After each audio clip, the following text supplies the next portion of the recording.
जब हम महाजनपदों की बात करते हैं तो अक्सर मगध, कौशल या अवंती जैसे शक्तिशाली राज्यों की चर्चा होती है। लेकिन भारत के प्राचीन राजनीतिक इतिहास में कुछ ऐसे राज्य भी थे जिन्होंने महत्वपूर्ण भूमिका निभाई, पर समय की धूल में कहीं खो गए, जैसे पांचाल और मत्स्य। पांचाल गंगा और यमुना के दोआब क्षेत्र में फैला हुआ था। इसकी राजधानी कभी अहिच्छत्र और कभी कंपिल्या रही। पांचाल शिक्षा, ज्ञान और युद्ध कौशल के लिए प्रसिद्ध था।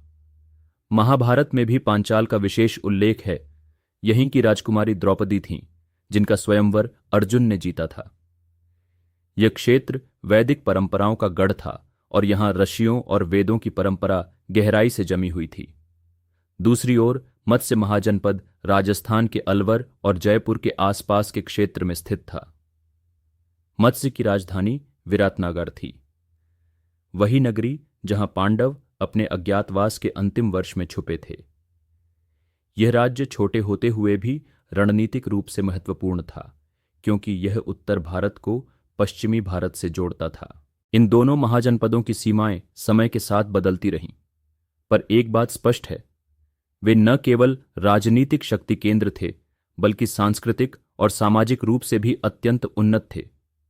यहाँ के लोग युद्ध में निपुण थे, साथ ही शिक्षा, कला और धार्मिक अनुष्ठानों में भी अग्रणी माने जाते थे। इतिहासकार मानते हैं कि बाद में बड़े राज्यों जैसे मगध और कौशल के उभार के कारण पांचाल और मत्स्य जैसे राज्य धीरे धीरे समाहित होते गए, लेकिन उनके योगदान को नकारा नहीं जा सकता।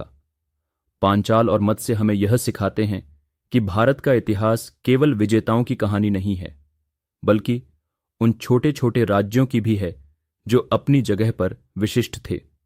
अगर आपको ये अद्भुत बातें जानकर अच्छा लगा हो तो वीडियो को लाइक करें और जुड़े रहें इंडिया इन 5 मिनट्स के साथ, क्योंकि हम हर अध्याय में आपको भारत के भूले हुए इतिहास से जोड़ते हैं। धन्यवाद।